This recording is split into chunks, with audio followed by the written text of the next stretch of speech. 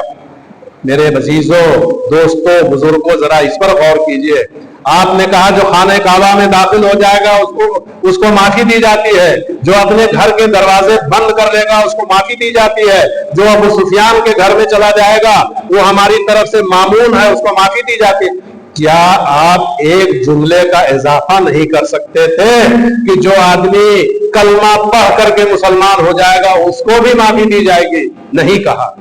اگر طاقت کے زور سے آپ کو اسلام پھیلانا ہوتا تو سب سے پہلے یہ رکھتے کہ جو آدمی مسلمان ہو جائے گا اس کو معافی دے دی جائے گی، لیکن آپ نے سب کچھ کہا، اسلام کا نام نہیں لیا، تاکہ کل کے آنے والی قومیں یہ نہ کہہ سکیں کہ حضرت محمد صلی اللہ علیہ وسلم مکے میں طاقت کے زور سے داخل ہوئے تھے اور انہوں نے مکے کے لوگوں کو تلوار کے زور سے مسلمان کیا۔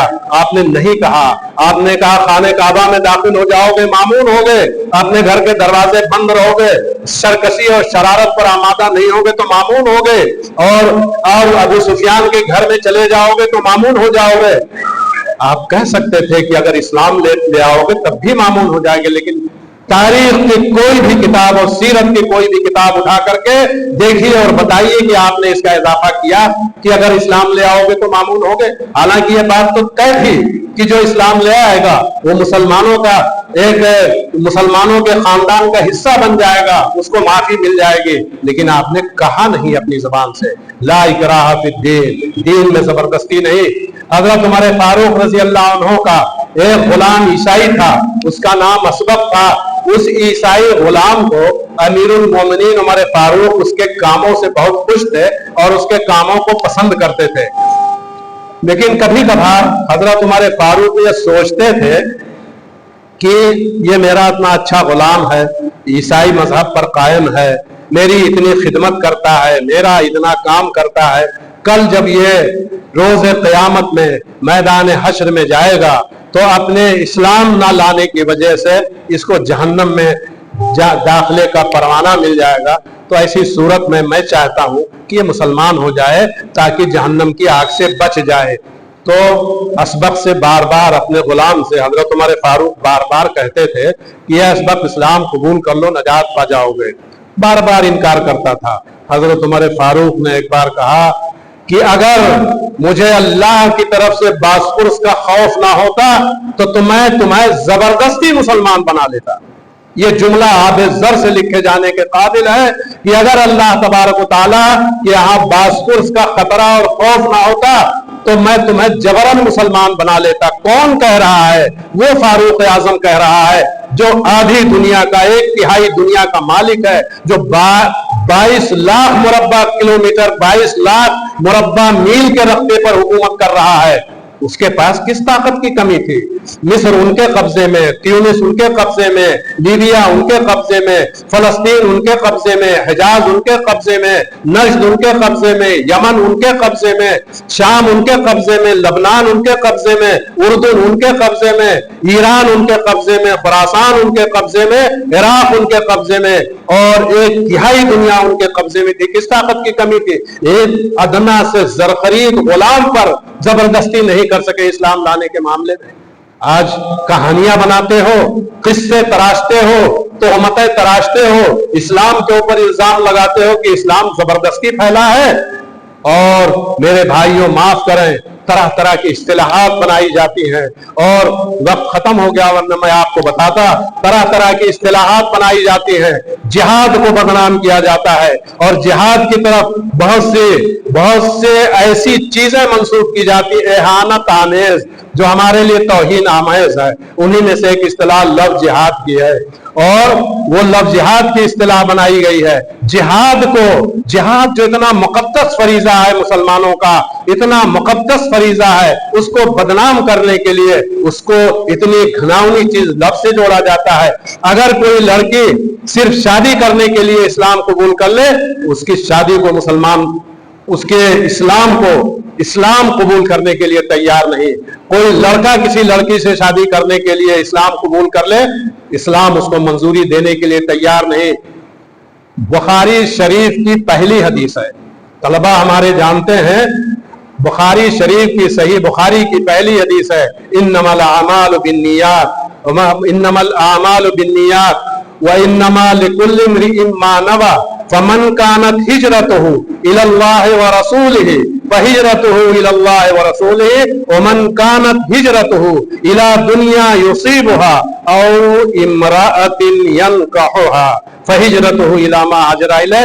ہجرت بہت بڑا کار ثواب ہے، تو میں اس پورے حدیث کا ترجمہ نہیں کرتا۔ نبی کریم صلی اللہ علیہ وسلم نے فرمایا، جس نے دنیا کمانے کے لیے، تجارت کرنے کے لیے اپنا وطن اور اپنا گھر بار، اپنے بچوں کو چھوڑا تو وہ ہجرت قابل قبول نہیں ہے۔ اسی طرح سے اگر کسی نے کسی عورت سے شادی کرنے کے لیے اپنا گھر بار چھوڑا، اس کو ہجرت کا کوئی ثواب نہیں ملے گا۔ تو لفظ جہاد کیا چیز ہے؟ یہ کیا چیز ہے؟ یہ اصطلاحیں بنائی گئی ہیں ہمارے جہاد کو، ہمارے مقدس جہاد کو بدنام کرنے کے لیے، اور آج دنیا اس کو دیکھ رہی ہے۔ مسلمان صفائی پر صفائی دیتے چلے جا رہے ہیں، لیکن ہمارے جہاد کو کتنی چیزوں کی طرف منسوخ کر کے اس کے تقدس کو پامال کیا گیا ہے۔ یہ جہاد